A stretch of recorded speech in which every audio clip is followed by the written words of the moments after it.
নমস্কার, সুপ্রভাত বন্ধুরা। তোমরা সবাই কেমন আছো? আশা করি সবাই ভালো আছো। তো তোমাদের ভালোবাসায়, আমার গোপালের কৃপায় আমি অনেক অনেক ভালো আছি। তো নিয়ে চলে এসেছি একটা নতুন ভিডিও। আর সকাল সকাল নিয়ে এসেছি লিট্টি আর চাটনি, ধনেপাতার চাটনি। সকালে এটা দিয়ে টিফিন ছাড়বো আজকে। আর এটা অনেক দিন খাওয়া হয় না, তাই সকাল সকাল বড়মশাই বললো যে কি আজকে একটু লিট্টি খাবো, তাই বললাম নিয়ে আসো। তো এই যে লিট্টি নিয়ে এসছে, খাচ্ছি। আর এটা না ভাজা লিট্টি, আর যেগুলো পোড়া হয় মানে পুড়িয়ে যে লিট্টিগুলো বানায় সেগুলো খেতে দারুণ লাগে। আর ভিতরে যেহেতু ছাতুর পুর থাকে, তো অনেকক্ষণ পেটেও থাকে। চলো খাই। তো সকালে টিফিন করা কমপ্লিট, লিট্টি খেলাম, তোমরা দেখতেই পেলে। লিট্টি খেয়ে না গলাটা কেমন শুধু টান পড়ছে, জলের টান পড়ছে। লিট্টি কোনোদিন খাওয়া হয় না সকালের দিকটায়, আজকে নিয়ে আসলো তাই খেলাম। আর এবার চলে এসেছি রান্না, দুপুরবেলা রান্নার পর্বে। তা ফ্রিজে ছিল তোমার বাটা মাছ, তাই বাটা মাছগুলো বের করে নুন হলুদ মাখিয়ে রাখলাম। আর সজনে ডাঁটা কিনে নিয়ে এসেছিলাম, তো সেটা দিয়ে এখন রান্না হবে মাছের ঝোল। আর দেখি একটু গাজর আলু ভাজবো।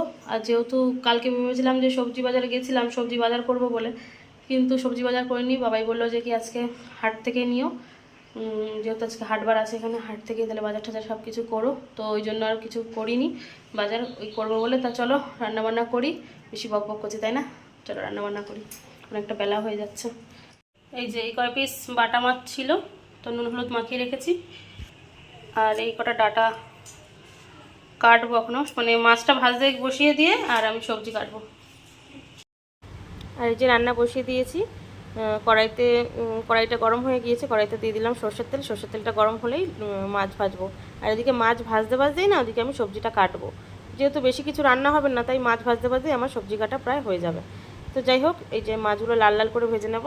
আর মাছগুলো ভাজতে বসিয়ে দিয়ে আমি এদিকে সজনে ডাঁটা, কলা, একটু উচ্ছে ছিল, উচ্ছে, আলু, এগুলো সব কেটে সবজি দিয়ে আজকে মাছের ঝোলটা সেরে নেবো। কারণ সপ্তাহ শেষ দিন আমাদের, তো মানে সপ্তাহ বলতে শেষ দিন বলতে হাট, আমরা বুধবার করে হাট করি, তো মানে হাটের দিন আজকে সব সবজি শেষ হয়ে গেছে। আর এই যে আমার মাছের ঝোল কমপ্লিট। আর ওদিকে অনেক কিছুই রান্না করেছি, সবই তোমাদের দেখাবো। তো রান্না বেশি শেয়ার করলাম না, কারণ যেহেতু আমার এটা রান্নার চ্যানেল না।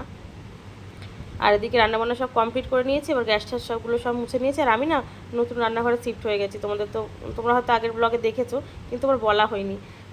তো আমার রান্নাঘরটা কেমন হয়েছে বলো, জানিও তোমরা কমেন্টে। আর এই রান্নাঘরটা না আমার খুব শখের রান্নাঘর। আমার বরকে বলেছিলাম যে কিছু না পারো আমাকে রান্নাঘরটা অন্তত করে দিও সুন্দর করে, আমার রান্নার জায়গাটা। তো আমাকে আমার মনের মতো করেই করে দিয়েছে। তো চলো কাজ বাজ ছেড়ে নিই। তো বন্ধুরা রান্নাবান্না সব কমপ্লিট হয়ে গেছে। আর গ্যাস ট্যাস মুছে নিয়েছি, বাসনও মেজে নিয়েছি, সেগুলো গুছিয়েও রেখেছি। এবার যাবো স্নান করতে। তার আগে দেখে নাও কী কী রান্না করেছি। এই যে ডাঁটা, আলু, একটা কলা ছিল, কলা দিয়ে গ্লাসটা একটু জ্বালিয়ে নিই। একটা কলা ছিল, সেটা দিয়ে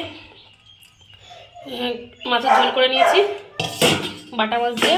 আর গাজর আলু ভাজা, আর একটুখানি টমেটোর টক করেছি বা চাটনি করেছি। আর এদিকে তো ভাত রয়েছে, আর জল টল সব ভরা কমপ্লিট। এখন যাবো স্নান করতে। স্নান করে আসি, ওদিকে চকলেটের খুব খিদে পেয়েছে, ওকেও খেতে দিতে হবে। তো স্নান করে আসি, তারপর তোমার সাথে কথা হবে। স্নান করে এসে সবার আগে গপুকে প্রণাম সেরে নিলাম, তারপরে যাবো খাওয়া দাওয়া করতে। বন্ধুরা দুপুরবেলায় স্নান টান করে ভগবানের দর্শন নিয়ে তারপরে তোমার সাথে কথা হয়নি, ভাত টাত খেয়ে একটু শুয়েছিলাম। আর এখন 5টা বাজে, মেয়েরা পড়তে চলে গেল। আর এখন যাচ্ছি বাজারে বাজার করতে, কাঁচা বাজার করতে, মানে সবজি বাজার করতে। তো বাজার টাজার করি, আর যদি কিছু শেয়ার করতে পারি বাজারে তো তোমাদেরকে দেখাবো। তো দেখতে থাকো। তো প্রথমেই কিনে নিলাম 5 কেজি মতো চন্দ্রমুখী আলু। চন্দ্রমুখী আলু দিয়ে রান্না করলে না নিরামিষ রান্নাও খুব ভালো লাগে খেতে। আলু না করলে আমার ঠিক রান্না ভালো লাগে না, আলুটা বেশ মোমের মতো গলে যাবে। তো তাই জন্য 5 কেজি আমি চন্দ্রমুখী আলু আর 1 কেজি পেঁয়াজ কিনে নিয়েছি ওখান থেকে। তারপর সবজি বাজারটা তোমাদের সাথে শেয়ার করলাম না, তারপরে চলে এসেছি মাছ বাজারে। আর মাছ বাজারে এত কাদা ছিল, আমি ভিতরে ঢুকিয়ে তোমাদের দাদাকে ঢুকিয়েছি, ও বললাম তুমি মাছ কিনে নিয়ে আসো, আমি পাশে দাঁড়াচ্ছি। তো মাছ টাছ কিনে নিয়ে এসে বাড়ি চলে এসেছি। আর এদিকে বাড়িতে যেহেতু চকলেটকে একা রেখে গেছিলাম, চকলেট আমাকে পেয়ে মানে আমাকে আদর করতে আসছে। কোথায় গেছিলাম, মানে ওর যদি কথা বলতে পারতো আমাকে আগে জিজ্ঞেস করতো যে মা তুমি আমাকে রেখে কোথায় গেছিলে। তো ওকে একটু আদর করে দিলাম, আদর টাদর করে হাত টাত ভালো করে ধুয়ে নিয়ে আসলাম। ধুয়ে টুয়ে এই যে চা বসিয়ে দিয়েছি, গরম গরম লাল চা। যেহেতু বাবাই এখন কাজে যাবে, তো ওই জন্য চা বসিয়ে দিয়েছি। আর বড় বললো যে কি একটু মানে পাঁপড় ভাজো, তো পাঁপড়ও ভেজে নিলাম। আর এদিকে দুজন মিলে চা খাচ্ছি, আর ওদিকে মেয়েরা গেছে পড়তে। সাদা তেল ছিল না, ওই আমি সর্ষের তেল দিয়ে পাঁপড়গুলো ভেজেছি জানো। তো চলো খেয়ে নিই। তো বর চা পাঁপড় ভাজা খেয়ে কাজে বেরিয়ে গেল, আর আমি না এখনও ঘরে ঢুকিনি, মানে রান্নার এখানটাতেই বসে আছি। বসে বসে ফ্যানটা চালিয়েছি, ভালো লাগছে এখানেই বসে আছি। আর তার মধ্যে মেয়েরা চলে এসেছে। ভেরি গুড পেয়েছি। আর একটা আমাকে দড়ি ধরেছিল। তাই? আর সবকটা তো পেয়েছি। হ্যাঁ, গরুর রচনা পেয়েছি। আজকে গরুর পাঁচাটি লিখে নি। গরুর রচনা সবটুক লিখতে পেরেছে, আন্টি ওকে ভেরি গুড বলেছে, তাই ও খুব খুশি, তাই তো? ও আবার দুটো সিং বেঁধেছে আমার সোনামাটা। দাঁতটা কবে উঠবে বাবা? সোনার দাঁত উঠছে না গো, একটা দাঁত ভেঙেছে মিনিমাম 2 মাস হয়ে গেছে। 2023 অক্টোবর ভেঙেছে, 2 মাস হয়ে গেছে এখনো দাঁত উঠেনি মেয়েটার আমার। ও বাবা, এটা কি মাসাকা? তো কিছু খাবে? হ্যাঁ। কি খাবে বলো? পাপড় আর ম্যাগি। ম্যাগি আর পাঁপড়? হ্যাঁ। তো এখন টিফিন করে দিতে হবে ম্যাগি আর পাঁপড়। তো চলো ম্যাগি আর পাঁপড় ভেজে দিই, তারপর তোমার সাথে আবার বড় কথা হবে। আর আমার না ঘুম এসে আছে, দুপুরে ঘুমায়নি না, ঘুম পাচ্ছে। চলো। তো ম্যাগি আমার রেডি হয়ে গিয়েছে। ওরা না এরকম গ্রেভি গ্রেভি ম্যাগি খেতেই ভালোবাসে, তো বানিয়ে দিলাম ম্যাগি, আর ওদিকে লাভ পাঁপড়গুলো ভেজে দিয়েছি। এগুলো আমি হাট থেকে নিয়ে এসেছি আজকে। তো এই 2 মেয়েকে এবার ভাগ করে দিয়ে দেবো। তো ওরা খাচ্ছে, আর না পাখা চালিয়েছে পাশে, দেখো জামাটা কেমন উঠছে। এত গরম লেগে গেছে ওদের ওরা পাখা চালিয়ে নিয়েছে। আর না এখানে পাখাটা আজকে এতটাই গরম ছিল, পাখাটা না চালালেও হচ্ছিল না। তো এই যে পাখা চালিয়ে নিল, আর এই যে মেয়ে কত কথা আমাকে বলছে, মা ম্যাগিটা কোন সুন্দর হয়েছে, দারুণ হয়েছে। তো ওরা ম্যাগি ঠ্যাগি খেয়ে পড়তে বসে গেছে। আবার যেহেতু সকালবেলায় স্কুল আছে, হোমওয়ার্ক বাকি আছে। আর আমি এদিকে তোমাদের দেখাচ্ছি আমি কী কী কিনে নিয়ে আসলাম হাট থেকে। হাটে একটা মুদিখানার দোকান বসে, সেখান থেকেই সব কিছু কিনে নিয়ে এসেছি। আর সবজি বাজারের মধ্যে নিয়েছি যে লাল শাক 1 আঁটি 10 টাকা নিয়েছে, বেগুন নিয়েছি 1 কেজি, বাঁধাকপি নিয়েছি, তারপরে সজনে ডাঁটা নিয়েছি। আর এই চাউমিনটা আর এই পাস্তাটা নিয়েছি, এটা ভিতরে ছিল তাই তোমাদের তখন দেখানো হয়নি, তাই বের করে দেখালাম। 1 কেজি টমেটো নিয়েছি 15 টাকা দিয়ে। আর পেঁয়াজ নিয়েছি, আর কাঁচা লঙ্কা 250 গ্রাম কাঁচা লঙ্কা 20 টাকা দিয়ে নেওয়া হয়েছে। আর 250 উচ্ছে নিয়েছি। ব্যাস এই হলো সবজি বাজার। আর ব্যাগের মধ্যে কী আছে তারাও দেখাচ্ছি।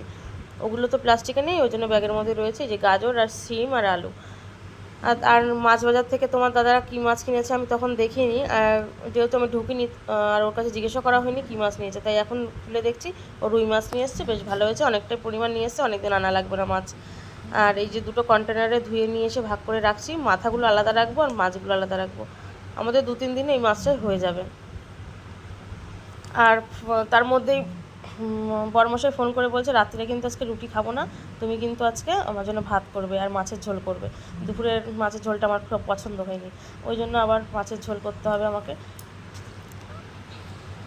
মাছের ঝোল তো করবো, আর এদিকে ভাত বসিয়ে দিয়েছি। এই যে মাছ, আর মেয়েরাও না মাছের ঝোলের মাছ খেতে চায় না, তাই জন্য ওদের জন্য 2 পিস মাছ ভাজা রেখে দেবো। আর এই যে মাছের তেলটা ওদেরকে ভেজে দেবো, আর ওদের মাছের তেল দিয়ে ভাত খেতে ওরা খুব পছন্দ করে, যে বিশেষ করে বড় মেয়ে। আর এই যে পড়াশোনা হয়ে গেছে, ওদেরকে খেতে দিয়ে দেবো। তা বড় মেয়ে এসে খেতে বসেছে, কিন্তু ছোটো মেয়ে আসেনি। আমি বললাম যে কি বুনু আসলো না কেন, বলছে কি বুনু দেখো গিয়ে ঘরে কী করছে, টিভি দেখছে। তো ঘরে ঢুকে দেখি আমার মেয়ে টিভি দেখতে দেখতে হা করে ঘুমিয়ে পড়েছে। সারাদিন এত দুষ্টু করে, এত দৌড়াদৌড়ি করে, ও না খুব ক্লান্ত হয়ে যায়, ওই জন্য না ঘুমিয়ে পড়েছে। আমি ওকে আর ভাবলাম যে কি জামা কাপড় ছেড়ে নিই, এখনও সে জামা কাপড় ছাড়া হয়নি, জামা কাপড় ছেড়ে নিই, তারপরে আমি ওকে ডেকে দেবো। তো তারপরে দেখা যাক, ওকে ডাকি। তো বন্ধুরা, ছোটো মেয়ে তো দেখলে কীভাবে ঘুমাচ্ছে, তা ওকে উঠিয়ে খাওয়ালাম, খাইয়ে আবার শুয়ে দিয়েছি। দুপুরে ঘুমায়নি বলে আজকে এইভাবে টিভি দেখতে দেখতে ঘুমিয়ে পড়েছে, দাদা এরকম টাইমেও ঘুমায় না। তো আজকের ভিডিওটা বেশি বড় করব না। তোমাদের যদি কিছু ভালো লেগে থাকে অবশ্যই লাইক কমেন্ট করো, আর যদি খুব ভালো লেগে যায় তাহলে তোমাদের বন্ধুদের মধ্যে শেয়ার করে দিও। তো আজকের মতো টাটা, গুড নাইট, সবাই ভালো থেকো, সুস্থ থেকো।